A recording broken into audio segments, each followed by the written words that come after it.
कीजिए। नमस्कार, प्रभात खबर के डिजिटल प्लेटफॉर्म पर आपका स्वागत है। हेल्थ इज़ वेल्थ के आज के अंक में हम बात करेंगे आनुवांशिक बीमारियों पर। जीन कोडिंग क्या है, कैसे इसका इलाज होता है, क्या इलाज की पद्धति है, इन तमाम बिंदुओं पर बातचीत करने के लिए आज हमने आमंत्रित किया है राज्य के सबसे बड़े अस्पताल रिम्स के जेनेटिक एंड जीनोमिक्स विभाग की विभागाध्यक्ष डॉक्टर अनुपा प्रसाद जी को। मैडम, आपका बहुत बहुत स्वागत है।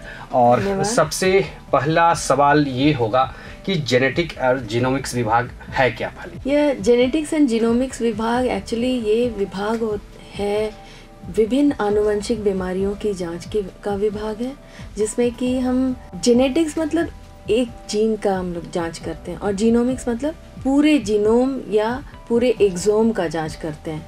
तो ये बेसिकली जांच है जिससे मदद मिलती है मरीजों के डिजीज़ को पहचानने में और उसके इलाज में। उसमें कैंसर के मरीज जो हैं बढ़ रहे हैं, उसमें ये डिपार्टमेंट यानी कि जेनेटिक या जीनोमिक्स विभाग कैसे अपनी भूमिका निभा रहा है और इसकी पूरी प्रक्रिया इलाज की क्या है? कैंसर जेनेटिक्स में अब हम इंटर कर रहे हैं। रिम्स में जेनेटिक्स विभाग तरक्की पर है और बेसिकली कैंसर में क्या होता है कि जब हम जांच करते हैं तो हमें ट्रीटमेंट में भी हेल्प मिलता है, डायग्नोसिस और प्रोग्नोसिस जानने में भी हेल्प मिलता है। मतलब कि बेसिकली अगर आप जीन कोडिंग की बात करें तो जीन कोडिंग में क्या होता है कि हमारे हर सेल में डीएनए, और एक सेल में डीएनए जो है उसकी लंबाई करीब 6 फीट होती है। और अगर आप पूरा ट्रिलियंस ऑफ सेल्स हमारे शरीर में जो है उसकी लंबाई देखेंगे तो यहाँ पृथ्वी से सूर्य तक का जो डिस्टेंस है वो करीब करीब उसका मोर देन 40 टाइम्स उसकी लेंथ है। तो इतना बड़ा डीएनए है हमारे शरीर के अंदर और इस डीएनए में चेंजेस होते रहते हैं। तो कुछ चेंजेस हैं जो हम में और आप में ये अंतर बताता है, तो उसको हम लोग बोलते हैं जेनेटिक पॉलीमॉर्फिज्म। और वो होता है बेसिकली जेनेटिक पॉलीमॉर्फिज्म तब हम कहते हैं जब 1% से ज़्यादा पॉपुलेशन में वो पर्टिकुलर जेनेटिक वेरिएंट प्रेजेंट हो। बात आती है म्यूटेशन की। जब वो लेस देन 1% होता है वो म्यूटेशन होता है, और ये म्यूटेशन कभी डिजीज़ कॉजिंग होता है और कभी पैथोजेनिक या नहीं होता है, कोई बीमारी नहीं भी करता है। तो कई प्रकार के जीनोमिक वेरिएंट्स हो सकते हैं डीएनए में। अब अगर हम कैंसर की बात करें तो कैंसर में भी जैसे कई प्रकार के जीनोमिक वेरिएंट्स हो सकते हैं। एक होता है सिंगल न्यूक्लियोटाइड पॉलीमॉर्फिज्म, जिसमें कि सिंगल बेस पेयर चेंज हो जाता है डीएनए में।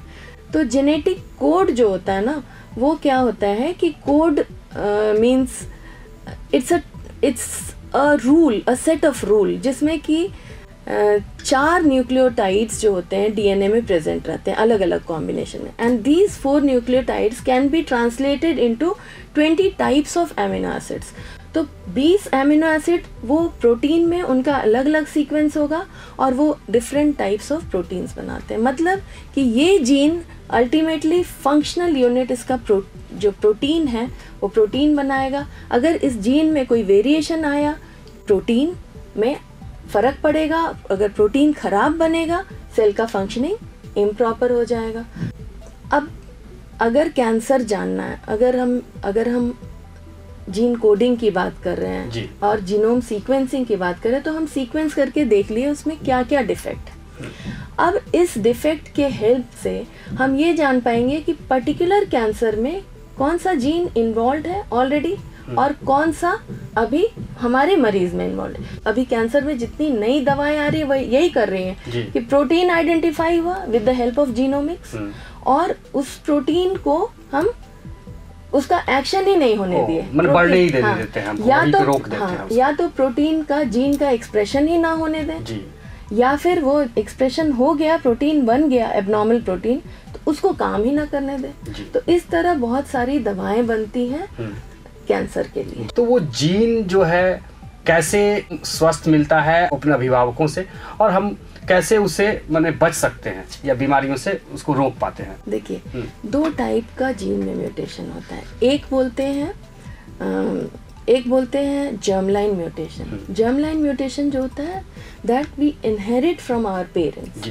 तो वो या तो मदर के एग से या फादर के स्पर्म से वो जो म्यूटेशन आया है हमने, तो हमारे हर सेल में वो म्यूटेशन है।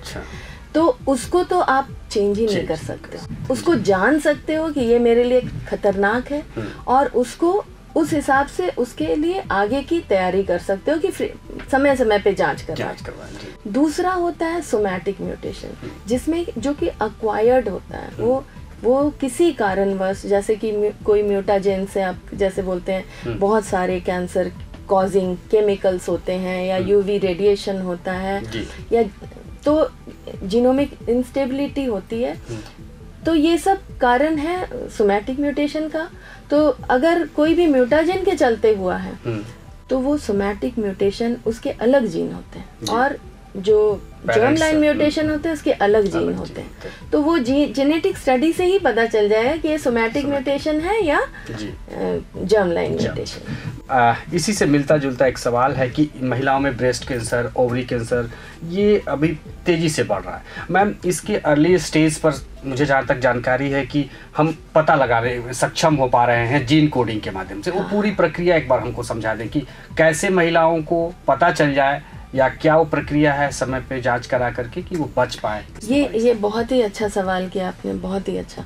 तो इसमें क्या है ना कि यंग पॉपुलेशन फीमेल्स को, स्पेशली जिनके परिवार में ऐसी बीमारी हो चुकी है ब्रेस्ट कैंसर की या ओवेरियन कैंसर की, तो वो जीनोम टेस्ट करा सकते हैं, जिसमें कि हम बेसिकली टारगेटेड पैनल टेस्टिंग करेंगे या होल एक्सोम टेस्टिंग करेंगे और उसमें ये देखेंगे कि अ सेट ऑफ जीन्स ही चेक करते हैं। टारगेटेड पैनल सीक्वेंसिंग करेंगे तो 6, 7, 8 जीन का पैनल रहेगा, जिसमें कि हम उन जीन्स में देख लेंगे कि इनमें म्यूटेशन है या नहीं। अगर म्यूटेशन है और फैमिली हिस्ट्री है तो फिर हम उन्हें बता सकते हैं कि आगे आप सजग रहिए और समय समय पे जांच कराइए।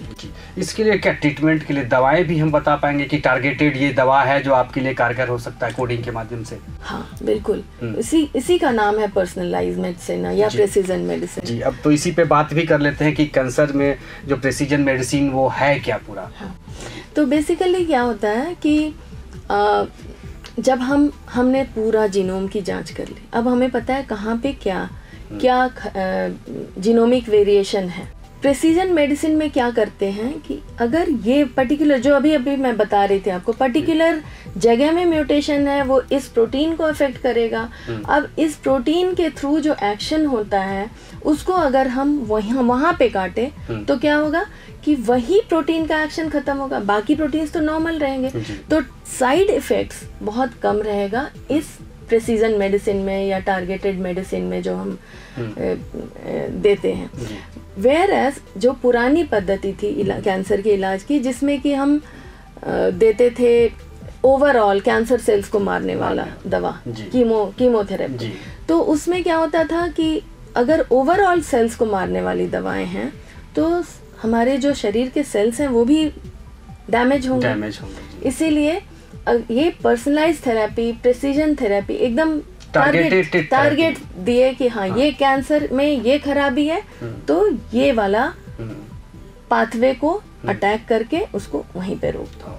मतलब इससे हमारे जो अन्य जो महत्वपूर्ण अंग है वो बचे रहेंगे। ऐसा नहीं कि पूरे सेल पे अगर हम लोग टारगेटेड करेंगे तो हमारा सारा अंग भी प्रभावित होता है। तो जैसे ब्रेस्ट कैंसर में ऐसे ही एक दवा है हर्सेप्टिन नाम की, ट्रास्टाजुमैब बोलते हैं उसको। तो ट्रास्टाजुमैब का मतलब वो टारगेटेड थेरेपी ही है। वो क्या करेगी कि ब्रेस्ट कैंसर का जो HER2 टायरोसिन काइनेज होता है उसको वो इनहिबिट कर देता है, तो वो आपको बीमारी को रोक देगा, HER2 से अगर पॉजिटिव है तो इस तरह से। और जीनोमिक टेस्टिंग करने से हमें मॉलिक्यूलर सबटाइपिंग भी हम कर पाते हैं कैंसर का कि कौन सा है। जैसे ब्रेस्ट कैंसर की आप बात कर रहे हैं तो उसमें ल्यूमिनल टाइप A है, ल्यूमिनल टाइप B है, या फिर HER2 टाइप है, या फिर ट्रिपल नेगेटिव टाइप है। तो ये सारी टाइप्स अगर हमें पता चल गई मॉलिक्यूलर सबटाइपिंग करके तो हम उसमें इसमें हार्मोनल ट्रीटमेंट देना है या हर्सेप्टिन देना है, ये हम बता सकेंगे। एक तो और भी बात करेंगे कि हमारा जो झारखंड है या और भी झारखंड जैसे जो ट्राइबल स्टेट्स हैं, तो हाँ डोमिनेट स्टेट्स हैं, उसमें क्या है कि एक तो बड़ी बीमारी जो आती है सिकल सेल एनीमिया, थैलेसीमिया, ये काफ़ी मतलब इन लोगों में पाया जा रहा है। जैसा कि इस पे आप लोग शायद रिसर्च भी कर रही हैं, तो ये इसकी क्या प्रक्रिया है, हमारा डिपार्टमेंट कितना कारगर है इसके लिए? अच्छा, तो सिकल सेल और एनीमिया और बीटा थैलेसीमिया में क्या होता है कि एक जीन होता है, नाम होता है उसका HBB जीन, हीमोग्लोबिन जीन होता है। तो उसमें म्यूटेशन हो जाता है, सिंगल पॉइंट म्यूटेशन होता है तो सिकल सेल एनीमिया होता है। There are different types of mutation in beta thalassaemia. तो अगर हम उस HBB जीन की पूरी सीक्वेंसिंग कर दे, छोटा सा जीन है, तो हम लोग जेनेटिक एनालाइजर में उसकी सीक्वेंसिंग कर लेते हैं और वो जान जाते हैं कि इसमें इस पेशेंट्स को मॉलिक्यूलर कंफर्मेशन हो जाता है कि हाँ इसको सिकल सेल एनीमिया है या बीटा थैलेसीमिया है। तो एक तो ये हो गया, कहाँ पे खराबी है ये पता चल गया, इस पॉपुलेशन में कौन सा खराबी है, दूसरे पॉपुलेशन में कौन सा खराबी, ये डिफ्रेंशिएट किया जा सकता है। ऑल्दो अभी हमारे झारखंड में तो अभी तक जितना एक्सपीरियंस है उसमें देखा गया है कि IVS 15 टाइप का नाम का एक म्यूटेशन है, वो ज़्यादा प्रिवलेंट है हमारे बीटा थैलेसीमिया पेशेंट्स में। तो म्यूटेशन जान गए, अब हमें बेसिकली जानने से कुछ नहीं होता, प्रिवेंट करना डिजीज। सबसे बड़ी बात तो वही है कि रोकथाम। हाँ, अगर इनमें है, अगर मदर में है तो फादर में भी चेक कर लिए होमोजाइगस है या हेट्रोजाइगस है, और फिर उसी हिसाब से हम लोग प्लान करते हैं कि जब बच्चा होने वाला है, गर्भ में जब बच्चा है, तो उस गर्भ से टिश्यू निकालकर या पानी निकालकर उसमें म्यूटेशन वही वाला है या नहीं है, वही पॉइंट म्यूटेशन चेक कर लेते हैं और उससे पेरेंट्स को बता पाते हैं कि बच्चा को ये बीमारी होने वाला है या कैरियर होगा या नॉर्मल होगा, ये हम उसके जांच से पता पाते। लेकिन एक आसान और सरल शब्दों में, टेक्निकली भाषा को छोड़ते हुए हम लोग ये बताएं कि ये जो जेनेटिक जो जीनोम सीक्वेंसिंग है, चूँकि ये डिपार्टमेंट ज़्यादा पॉपुलर तब हुआ जब कोरोना था। कोरोना में हम लोगों ने देखा कि जीनोम सीक्वेंसिंग करके हम लोगों ने वेरिएंट को पता किया। तो ये कैसे हम लोग वेरिएंट को पता कर पाते हैं, कैसे इसको पकड़ पाते हैं, और इस जांच की पूरी प्रक्रिया क्या है, इसके बारे में थोड़ा सरल शब्दों में। तो अगर वायरल जीनोम सीक्वेंसिंग की बात करें तो कोई भी वायरस इन्फेक्शन जब होता है तो उसको हम लोग पहले उसका वायरस में RNA होता है, तो उस RNA को पेशेंट के सैंपल से निकाल लिया जाता है। वो माइक्रोबायोलॉजी डिपार्टमेंट करता है, RNA रियल टाइम PCR के हेल्प से वो लोग करते हैं उसका डायग्नोसिस। तो हम क्या करेंगे, RNA उसका आइसोलेशन करते हैं और फिर उससे cDNA बना लेते हैं। cDNA बनाकर उसको स्टोर कर लिया। अब उसमें जब सीक्वेंसिंग करने के टाइम में वायरस का जीनोम है पूरा हमारे पास, है ना, उसको हम फ्रैगमेंट करते हैं, उसको तोड़ते हैं छोटे छोटे टुकड़ों में। उसके बाद उसमें अडेप्टर्स लगाते हैं। अडेप्टर्स लगाते हैं मतलब वो पहचान बन गया उसका कि किस पेशेंट का ये है जी। उसमें अडेप्टर्स लगा दिए, छोटे छोटे टुकड़े जोड़े, एंड में अडेप्टर्स लगा दिया।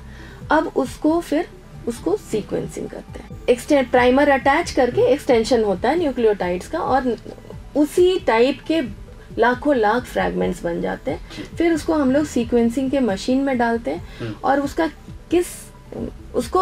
एक एक न्यूक्लियोटाइड को वो रीड करता है मशीन, और वो हमें उसका पूरा फाइल देता है। फिर उस फाइल को हम लोग बायोइन्फॉर्मेटिक एनालिसिस करते हैं। उसका भी अपना टूल होता है। बेसिकली सामान्य साधारण लैंग्वेज में अगर समझाएं तो वो उसका अपना एक टूल होता है जो कि वो बताता है यहाँ पे ये सीक्वेंस है, इसका मतलब ये वाला वेरिएंट है। तो वो मशीन बताकर देता है, उसमें बायोइन्फॉर्मेटिक एनालिसिस हमें करना पड़ता है। यानी कि हमको ये पता चल जाता है कि ये कौन सी बीमारी का, मतलब वो जीन का या जो भी वो है उसका कौन सा वेरिएंट आ गया है। जैसे कोरोना में हम लोग बार बार बोलते थे कि ये नया वेरिएंट आया, इस वेरिएंट के बाद ये वेरिएंट आया, जैसे ओमिक्रॉन आया। तो वेरिएंट की पता चल जाने पे वो इलाज भी हमारा कारगर हो जाता है कि उसके हिसाब से।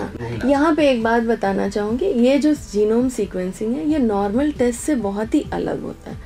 इसमें बहुत ज़्यादा एफर्ट और बहुत ज़्यादा प्रिसीजन होता है।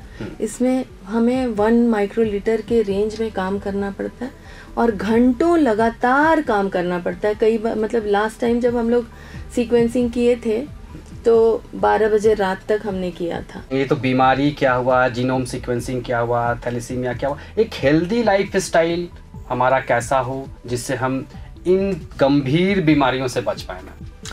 नियमितता बहुत ज़रूरी है ना। आज हमें जो जिस तरह का एक्सपोजर है, जिस तरह का बच्चों में जो लाइफस्टाइल है, वो बहुत डिफरेंट है जो पहले हुआ करता था उससे। तो यही है कि समय पे आप अपना खाना खाओ, और जो घर का बना हुआ खाना होता है ना, वो बेस्ट होता है। जितना आप मतलब बोलते हैं कि जब आप प्लेट में खाना रखते हैं ना, तो हर कलर का नेचुरल फूड होना चाहिए। तो एक ये है, और दूसरा अपना लाइफस्टाइल थोड़ा बहुत सेडेंट्री लाइफस्टाइल नहीं रखना चाहिए, अपना वेट कंट्रोल करना चाहिए, यही सब है जी। तो आपने देखा कि कितनी महत्वपूर्ण जानकारी मिली कि जेनेटिक्स एंड जीनोमिक्स विभाग किस प्रकार काम करता है, कैसे जीन कोडिंग होती है, कैसे हम ये पता कर पाते हैं कि ये बीमारी का कारण क्या है, डीएनए से पता कर पाते हैं, उसकी कोडिंग करते हैं, और उसके बाद ये यह भी बताता है कि उस इलाज में कौन सी दवा और कौन सा टारगेटेड थेरेपी दिया जाए जिससे मरीज को बेहतर इलाज मिल पाए। अगले अंक में हम फिर किसी एक नए डॉक्टर के साथ होंगे, तब तक के लिए बहुत बहुत धन्यवाद। प्रभातखबर.com, विश्वास वही,